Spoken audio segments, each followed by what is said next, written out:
నలుగురు స్త్రీలు కూర్చున్నప్పుడు నీతో నీ మ్యాటర్ ఒక ప్రసంగం వాళ్ళకి తెలుసా? నీకు తెలియదు ఆ సంగతి. నీ గురించి పెద్ద పరిశోధన జరుగుతుందని,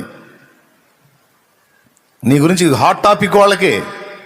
అది ఈ మనిషి అట్టు ఉంటుంది,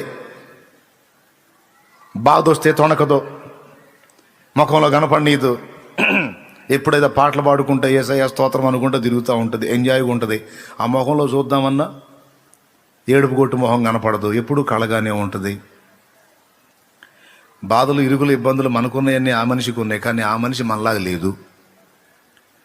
మనలాగా సీరియళ్ళలో కూర్చోట్ల, సినిమాలలో కూర్చోట్ల, పక్క వాళ్ళ వ్యవహారాలు. మనం కూర్చొని మీటింగ్ వేసుకుంటాం కదా, ముసలమ్మ ముచ్చట్ల కార్యక్రమంలో పాలు పంపులు పొందట్లా. ఎందుకు మరి అసలు ఆ మనిషి ఏందో, ఆ మనిషి జీవితం ఏంది, ఎట్ట సాధ్యమవుతుంది? నీది నీ బంధువులు కావచ్చు, నీ ఇంటి పక్క వాళ్ళకి కావచ్చు, నువ్వు ఉన్నప్పుడు కాదు, మళ్ళీ నువ్వు ఇటుబడి వస్తావు చూడు, అప్పుడు చేరతారు మొత్తం ఒక దగ్గర. ఖచ్చితంగా డైలీ ఒకసారైనా నీ మ్యాటర్ ఉంటుంది వాళ్ళకి. ఎందుకంటే నువ్వు ఒక క్వశ్చన్ మార్క్ వాళ్ళకి, ఆశ్చర్యం.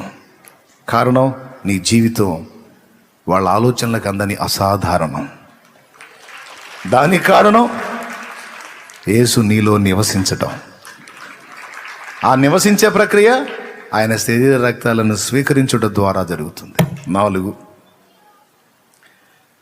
బలరహస్యం.